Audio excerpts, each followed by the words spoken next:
Igitabo cy'Imigani igice cya 27.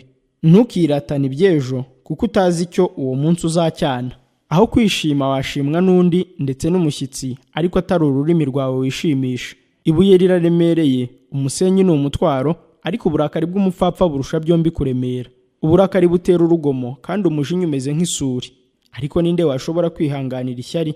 Guhanirwa ku mugaragaro kuruta urukundo rudaseruka. Ibikomere by'umukunzi bizanwa n'ukuri, ariko umwanzi asomana akabya. Uwijuse akandagira mu buki, ariko inda ishonje ikirura cyose kirayiryohera. Uko inyoni iguruka igasiga icyari cyayo, niko umuntu ameze urorongotana agati iwabo.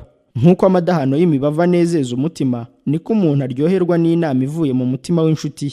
Ntukareke inshuti yawe n'inshuti ya so, kandi ku munsi ugize amakuba ntukajye gutabaza mwene so. Umuturanyi uri hafi aruta umuvandimwe uri kure.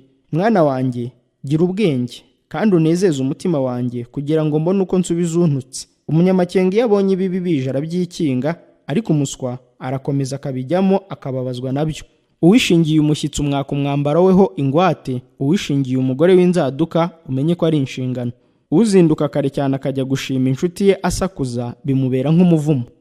Umunsi w'imvura nyinshi y'urujojo rudahita n'umugore w'ingara uvuga urudaca birahwanye. Ushaka kumubuza ni nko kubuza umuyaga, azamufata anyerera nk'amavuta. Uko icyuma gityaza ikindi, niko umuntu akaza mugenzi we. Uhinga umutini niwe uzarya imbuto zawo, kandi unamba kuri shebuja niwe uzashimwa.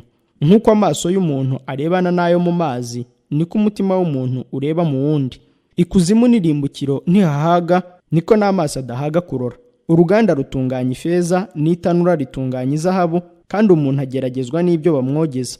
Nubwo wasekurisha umupfapfa umuhini nk'ingano, ubupfu bwe ntibwamushiramo. Gira umwete wo kumenya uko imikumbi yawe imeze, kandi ufate neza amashyo yawe, kuko ubukungu budahoraho iteka, ingoma nayo idahoranwa ibihe byose.